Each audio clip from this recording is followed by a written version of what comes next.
Bonsoir. Non, je fais pas la tête, non. Non, non, tout va bien. Écoute, tu m'avais dit 20 heures, il est 20h30. C'est tout, j'ai rien à dire. Écoute, je sais pas où tu étais, hein, d'abord. J'ai pas de preuves. Pour moi, il est... Je comprends pas. Je comprends pas du tout.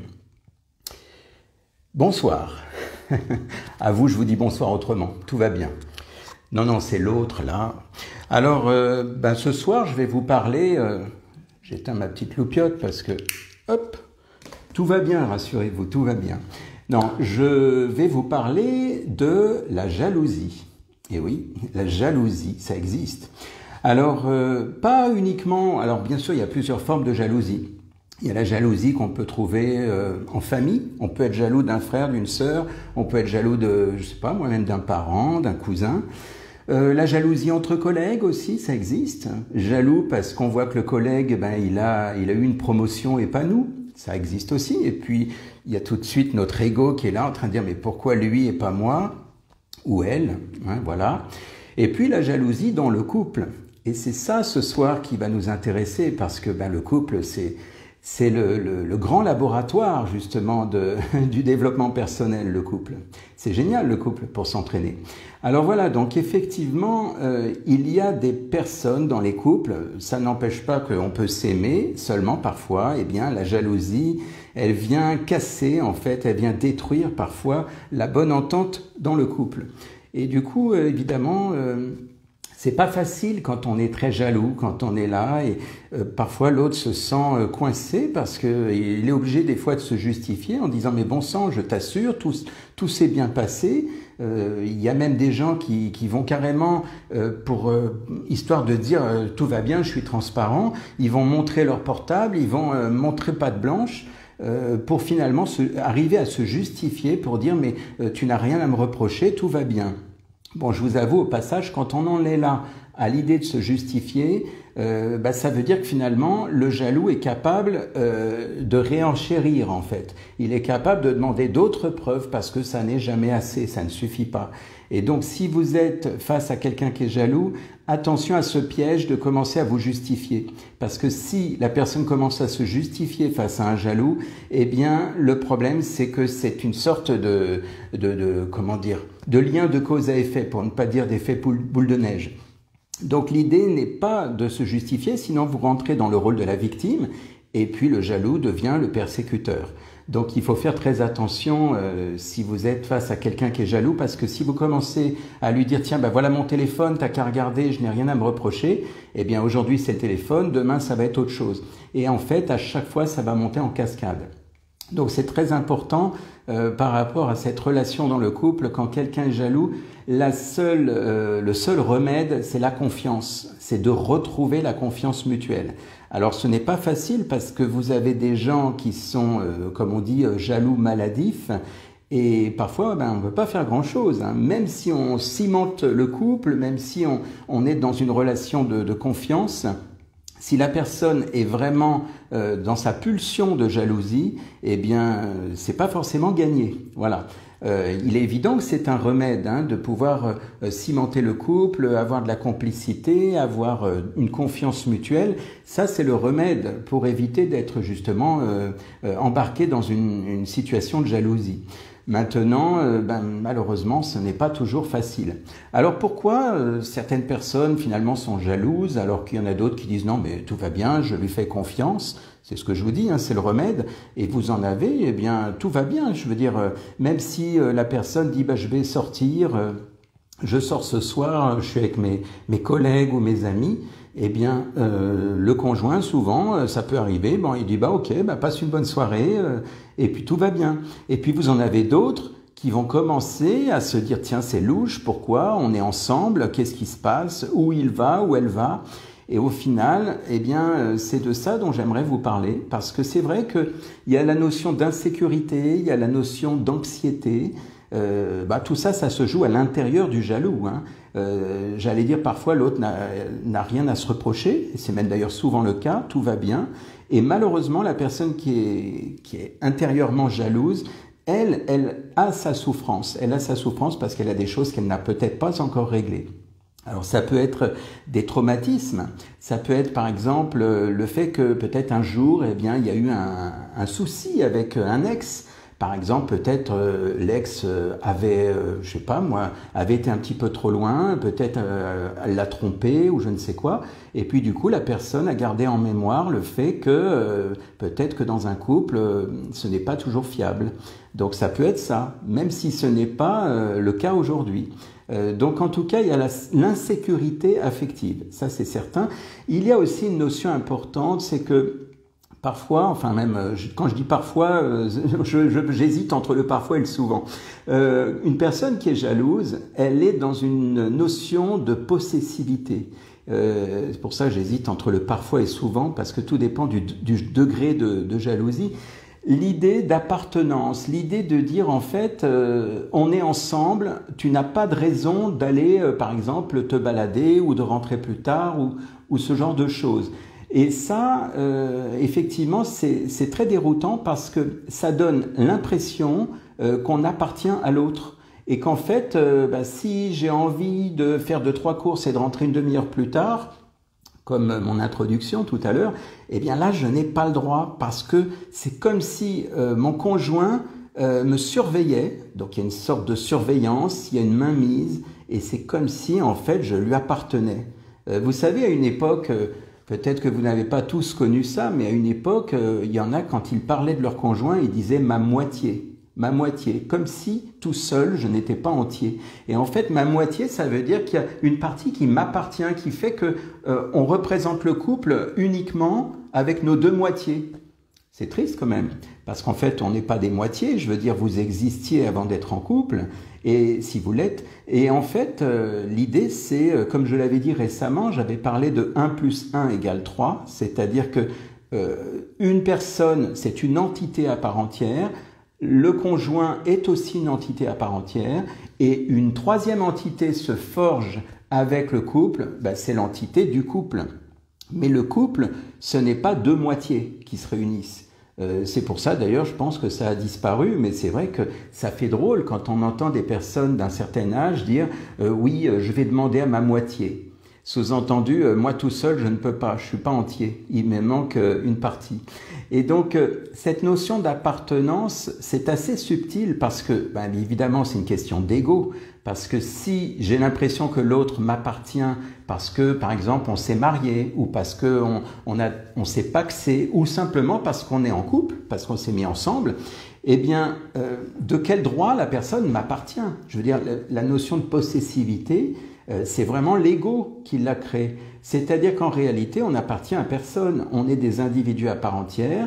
On se retrouve, enfin, on se réunit parce que l'on s'aime. On est censé, en fait, être ensemble par amour et non pas par possession. Et non pas pour dire, en gros, c'est un bout de moi-même et si il ou elle fait ça, eh bien, il ou elle a des comptes à me rendre. Parce que ça voudrait dire que la personne, finalement, elle n'est plus libre, elle n'est plus elle-même, elle est coincée dans le couple. Elle est, souvent on dit, voilà, ça y est, hein, t'es en couple maintenant, hein, ça y est. Hein. Et un peu comme si on avait, d'ailleurs, il y en a qui disent, oui, tu as la corde au cou. C'est une expression qu'on utilise, je crois que c'est quand les gens se marient, on dit, ah, ça y est, t'as passé la corde au cou. Ça veut dire, imaginez l'état d'esprit, ça veut dire... quelque part que c'est comme une prison finalement. Et justement, le couple d'aujourd'hui, c'est tout le contraire. C'est-à-dire que autant à l'époque, en gros, le divorce c'était interdit, si on était ensemble c'était pour la vie. Et aujourd'hui, eh bien, le couple qui peut tenir, entre guillemets, qui arrive à survivre, eh bien, c'est le couple qui est, on va dire, le couple conscient. C'est-à-dire que chaque personne est intérieurement libre. Personne n'appartient à l'autre. Alors oui, il y a des gens qui vont dire « Oui, mais ça fait peur ton truc, parce que quelque part, ça veut dire que c'est dangereux. » Mais en réalité, est-ce que c'est aussi dangereux que quelque part de vouloir tenir l'autre? Qui vous dit, quand vous tenez l'autre, qu'il ne peut pas faire non plus ce qu'il a envie de faire? Vous voyez ce que je veux dire? C'est un peu comme dire à son adolescent « Je te préviens, t'as pas intérêt à faire ça dans mon dos ». Et vous croyez qu'il va se gêner, je veux dire, si vraiment, selon l'éducation qu'il a ou la rébellion qu'il a, eh bien, s'il a envie de fumer ou de boire de l'alcool, eh bien, il va le faire le jour où vous n'êtes pas là. Donc, c'est la même chose. C'est pour ça que le remède réel, c'est la confiance, c'est le ciment dans le couple. C'est l'amour, c'est de pouvoir finalement partager et non pas être en quête. J'avais évoqué ça parce que sinon on va prendre à l'autre comme si l'autre était un bout de nous, comme si l'autre nous appartenait et comme si en fait on ne veut pas le lâcher et on le surveille. Eh bien le problème c'est que ça c'est dangereux. Que si on est dans l'ouverture, la confiance, le partage et évidemment la complicité, eh bien quelque part on n'a pas besoin de surveiller, on n'a pas besoin de surveiller l'autre parce qu'on est en confiance. Voyez, et ça c'est quelque chose, je pense, d'important. Hein. Ça c'est mon point de vue, hein. Bien sûr. Tout ce que je vous dis à chaque fois, ce n'est pas une science infuse. C'est ma façon de voir les choses, en tout cas. Donc la notion d'insécurité affective, elle est très importante. Donc l'idée, ça va être de rassurer la personne, entre guillemets, qui est jalouse, mais la rassurer ne veut pas dire « tiens, regarde mon portable et t'as qu'à fouiller, tu verras que j'ai rien à me reprocher ». Ça, ce n'est pas le rassurer ou la rassurer. Ça, c'est en fait se rabaisser, se justifier en disant « regarde, j'ai rien à me reprocher ». Mais la personne, si elle est jalouse, eh bien, elle va dire « bon, ça va pour cette fois », puis le lendemain, eh bien, de nouveau, la jalousie revient. Ça peut être infini, cette histoire.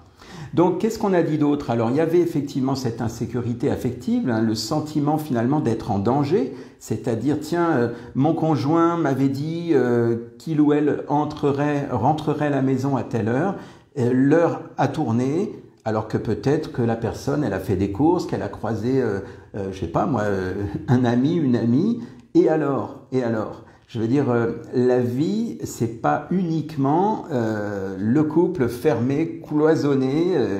Non, je veux dire, dans un couple, vous avez des gens qui, par exemple, ont chacun leur travail. Alors, il y en a un, il part au travail, l'autre, il va aussi. Et pourquoi et peut-être qu'il y a des gens, par exemple, parmi vous, hein, vous avez des collègues, eh ben vous avez le droit de rire, de manger avec les collègues, vous avez le droit de partager des choses amusantes, intimes.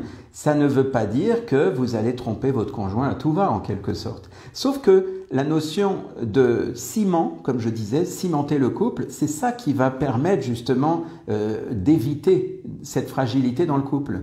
Parce que évidemment, si le couple est boiteux, là, on va commencer à se dire, bah oui, mais j'ai peut-être des raisons de m'inquiéter. Parce que je n'ai pas entretenu la flamme. Et du coup, c'est vrai que du coup, si on se fait la tête tous les jours, s'il y en a un qui est autoritaire, l'autre qui se laisse aller, évidemment, à un moment donné, on peut se poser la question. Ça ne veut pas dire qu'il va se passer quelque chose. Hein. Vous avez des couples qui se tirent dans les pattes toutes les 2 minutes et pourtant qui sont très fidèles l'un vis-à-vis de l'autre. Mais ça veut dire que quelque part, si c'est électrique, eh bien, ce n'est pas la même chose que s'il y a une grande complicité. Parce que s'il y a une grande complicité, il y a beaucoup de confiance mutuelle, il y a donc de l'ouverture d'esprit, de la conscience, et à partir de là, eh bien, quelque part, on est en conscience et on est en confiance. Ça va ensemble.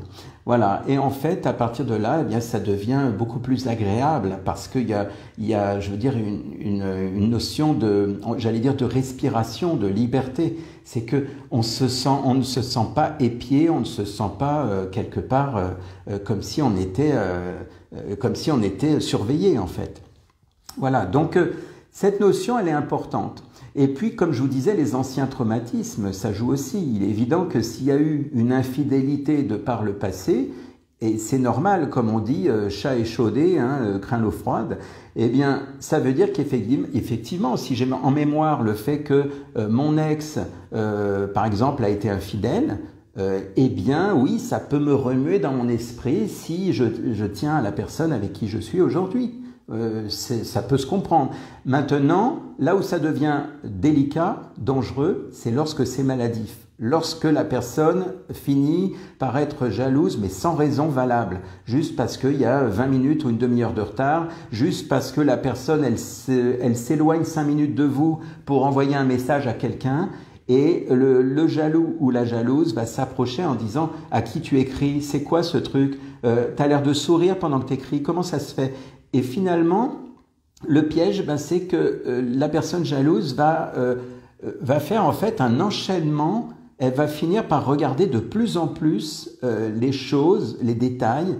Par exemple, vous êtes en train d'envoyer un message à, je sais pas, à des amis, on a le droit, ou un collègue, et dès que vous commencez à sourire, l'autre vous voit en disant « À qui tu écris ?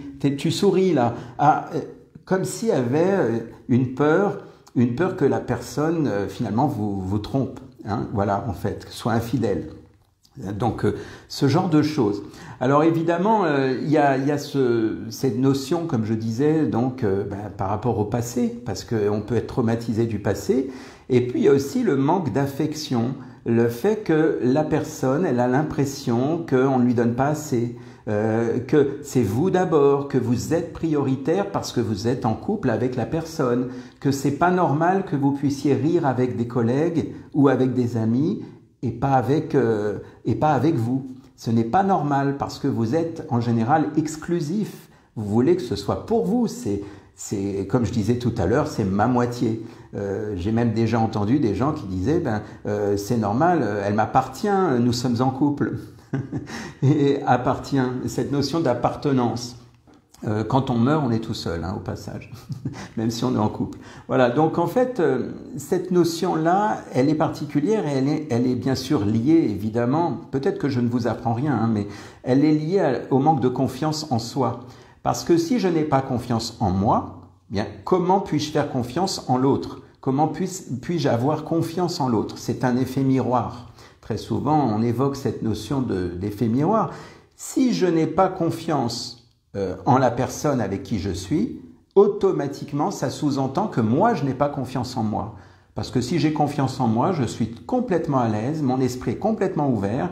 Ça ne veut pas dire qu'on est aveugle, on n'est pas aveugle non plus, mais ça veut dire qu'on n'est pas des espions en train de scruter en disant « tiens, elle a souri ou il a souri ». Ça veut dire que, parce que ça c'est de l'interprétation et ça c'est dû à l'ego, à notre ego qui a peur de perdre. L'ego qui est dans l'idée que les choses m'appartiennent, je ne veux pas perdre. Voilà. Et en fait, ce manque de confiance, c'est quelque chose qui se travaille, bien heureusement. Et puis, il n'y a pas que ça. Ça peut être, en fait, quand il y a un manque d'estime de soi aussi, ça marche avec. Hein, l'estime, l'image, la confiance, tout ça, c'est ensemble. Et puis, il y a surtout, souvent, le jaloux. Alors, le au sens large, hein, c'est le ou la, hein, la jalouse, le jaloux. Eh bien, je voudrais pas faire de jaloux non plus. Eh bien, la personne jalouse, si on veut dire comme ça, eh bien, elle a une sorte d'auto-jugement, d'autocritique. C'est normal. Je juge l'autre en disant, à mon avis, il ou elle a fait ça, ou c'est pas normal. Donc, je juge, je critique. Pourquoi? Parce que moi-même, je m'auto-juge, je m'autocritique. Encore une fois, l'effet miroir. Donc, l'idée, c'est que forcément, il y aura, par exemple, une comparaison. On va marcher dans la rue, la personne qui est avec moi va regarder une autre personne, et puis tout de suite, là, il y a « oh là là, tiens, je suis moins bien que lui ou que elle ». Voilà. Et en fait, il y a tout de suite une comparaison.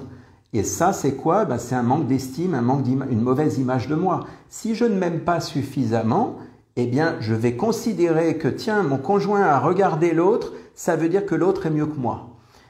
Ça, c'est ma déduction, évidemment. Mais si intérieurement, je me sens aligné, je me sens en accord, je me dis, bon, de toute façon, si cette personne est avec moi, c'est que je le mérite certainement. En tout cas, j'ai sans doute des qualités, des défauts, comme tout le monde, mais tout va bien, je me fais confiance. Je sais que la personne qui a choisi de fonctionner avec moi, d'être en couple, eh bien, si elle m'a intégré, on va dire, dans sa vie, c'est qu'elle doit m'aimer, cette personne.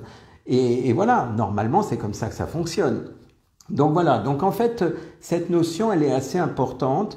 Et puis, bien surtout, c'est que, vous savez, le jaloux, ou la jalouse, toujours pareil, c'est une personne qui est en souffrance. Ce n'est pas pour nous embêter que cette personne, elle nous fait des crises de jalousie. C'est juste parce qu'à l'intérieur, il y a un gros mal-être, un gros malaise et un gros mal-être. C'est qu'il y a des peurs, il y a parfois un sentiment d'humiliation, c'est-à-dire une des 5 blessures qui n'a pas été réglée, et ça fait que la personne, elle se sent humiliée parce que vous avez souri en écrivant votre texto à quelqu'un.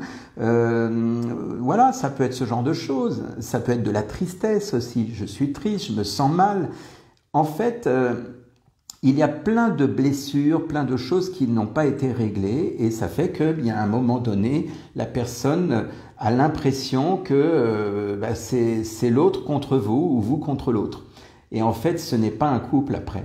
On n'est plus dans une relation au sens relié. Vous voyez, donc l'idée c'est vraiment de considérer que ce qui sauve le couple, ce qui permet de cimenter le couple, c'est vraiment la complicité, c'est vraiment d'entretenir la flamme, c'est-à-dire oui, le partage, la complicité, l'échange et le don. Le don, ça veut dire je donne ce que j'ai, je ne peux pas donner ce que je n'ai pas. Sinon, je suis en train de quémander. Je suis en train de dire donne-moi de l'amour, donne-moi de la reconnaissance, dis-moi que tu m'aimes, dis-moi que tu penses à moi tout le temps. Mais ça, c'est presque comme si on volait ça à l'autre, comme si on l'imposait en fait. Dis-moi ceci, dis-moi cela. Mais si la personne, elle a envie de le dire, normalement elle doit le dire. Mais si elle ne le dit pas, c'est qu'elle n'a pas envie. Alors pourquoi vous allez, je dis vous, je ne parle pas à vous, hein. Vous allez bien, tout va bien, mais je parle des autres ailleurs, ceux qui sont jaloux. Eh bien, pourquoi les personnes qui sont jalouses vont réclamer un je t'aime, vont réclamer un sourire, fais-moi un sourire si tout va bien, dis-moi que tu m'aimes, dis-moi que tu es heureux avec moi ou heureuse.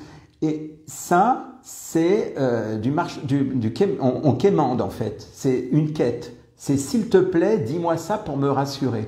J'en ai parlé il n'y a pas longtemps. Parce que c'est quelque chose qui revient en fait. Donc cette jalousie en fait, on va la retrouver davantage chez les hommes. Et oui, ça ne veut pas dire que c'est exclusivement chez les hommes. Moi je veux dire, j'ai connu des personnes femmes qui étaient jalouses. Et puis voilà, donc ça existe. Et alors, il ne faut pas confondre cette notion de jalousie avec une preuve d'amour. Ce n'est pas une preuve d'amour. Ce n'est pas parce que la personne vous dit « t'écris à qui ? Ah oui, mais c'est qui elle ?» etc. ou lui, que la personne, elle est en train de vous dire « tu vois que je t'aime puisque je suis en train de m'inquiéter de à qui t'écris. » Non, non, c'est juste que la personne est jalouse, tout simplement. Ça n'empêche pas qu'elle peut quand même vous aimer, mais je veux dire qu'au moment où elle est dans sa pulsion de jalousie, elle n'est pas dans l'énergie de l'amour. L'énergie de l'amour est une énergie d'ouverture, est une énergie agréable, une énergie qui est haute, une haute énergie positive. Alors que la jalousie, c'est plutôt une énergie négative, une énergie qui plombe, qui oppresse. Donc, il faut bien faire la distinction. Si quelqu'un vous fait, entre guillemets, une crise de jalousie, ce n'est pas parce que cette personne est folle amoureuse de vous.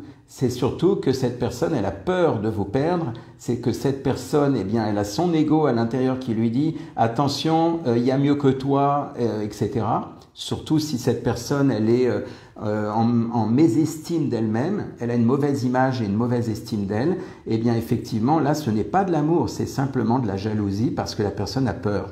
Elle est dans la peur. Donc, le seul moyen, c'est de rassurer, c'est de s'ouvrir, c'est de travailler sur la notion de confiance dans le couple, dans la relation, pour pouvoir finalement faire en sorte que la personne se sente rassurée, se dise bon voilà quoi, je sais que. Alors il y en a c'est incurable, hein. Il y en a on a beau dire voilà j'ai rassuré, j'ai fait tout ce qu'il faut, et puis malheureusement ça ne change pas grand-chose parce que 5 minutes après ça recommence. Voilà, c'est-à-dire que vous avez rassuré et puis ça recommence. Je vous dis, il y a une souffrance, il peut y avoir une colère, il peut même y avoir de la rage. Alors imaginez, c'est des hautes énergies négatives. Moi, quand je parle d'amour, l'amour c'est une haute énergie positive. Ça vibre et c'est quelque chose de très intense quand on est dans l'amour, dans l'ouverture. Il y a la joie qui figure. Que dans la colère, dans la jalousie, il y a de la colère, il peut y avoir de la colère, il peut y avoir de la rage, il peut y avoir quelque chose qui plombe, comme je disais. Quoi d'autre encore? La notion d'envie peut-être aussi à intégrer. J'envie l'autre. Ah, j'envie l'autre parce que elle est mieux que moi ou il est mieux que moi. Et finalement, je compare. On revient à ce que je disais, une comparaison. Et des fois, et même souvent, la personne jalouse a des regrets parce que elle ne le fait pas sciemment. En fait, c'est pas une stratégie d'être jaloux. C'est-à-dire qu'elle est jalouse parce que c'est plus fort qu'elle, elle ne peut pas s'en empêcher. Et elle s'en excuse après, elle dit « je suis désolée, je te pourris la vie, mais je t'aime vraiment, je t'assure ». Alors parfois, des fois c'est effectivement sincère, oui je t'aime vraiment, et des fois la personne jalouse va penser qu'elle aime, mais des fois c'est de l'attachement. Et là encore c'est de l'ego. Parce que si on est dans l'attachement, eh bien l'attachement n'est pas de l'amour. Justement, vous savez, c'est un grand paradoxe, c'est que si réellement on aime quelqu'un, on ne va pas l'attacher avec nous. Vous savez, il y avait je sais plus, c'est un proverbe ou une citation plutôt. On disait donc l'homme. Non, c'était quoi la citation? Attendez, donnez-moi une seconde que je la retrouve dans ma tête, dans ma mémoire. Oui, Dieu aimait les animaux, alors il a créé les oiseaux.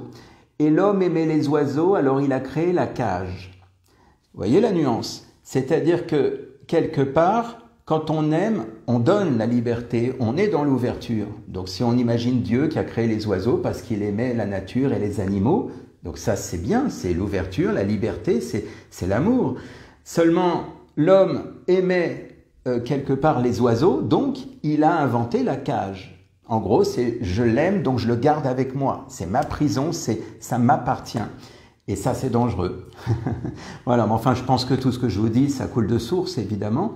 Et puis, quoi vous dire d'autre? Oui, j'ai parlé tout à l'heure du prétendu rival, hein, donc parce que souvent, évidemment, il y a cette comparaison. Donc là, c'est pareil, c'est des choses qu'on travaille heureusement en thérapie, parce que il y en a qui sont vraiment, c'est très très douloureux pour certains. C'est difficile, c'est-à-dire que dès qu'on va voir la personne que l'on aime se rapprocher du sexe opposé, par exemple, en disant tiens, mais il ou elle est en train de parler là avec l'autre, qu'est-ce qui se passe, qu'est-ce qu'ils se disent, c'est pas normal. Mais tout ça, c'est de la méfiance, tout ça, c'est de l'inquiétude, c'est de la peur. Donc le remède, si vous êtes dans ce cas, eh bien, si vous êtes dans ce cas, il y a deux solutions. La première, c'est de venir me voir, comme ça, au moins, on règle ça et ça va bien, tout va bien. Et la deuxième, eh bien, c'est de travailler de toute façon sur vous-même, à l'ouverture, à l'amour, à la confiance et surtout à la complicité dans le couple. Et ça, c'est quelque chose d'important quand même.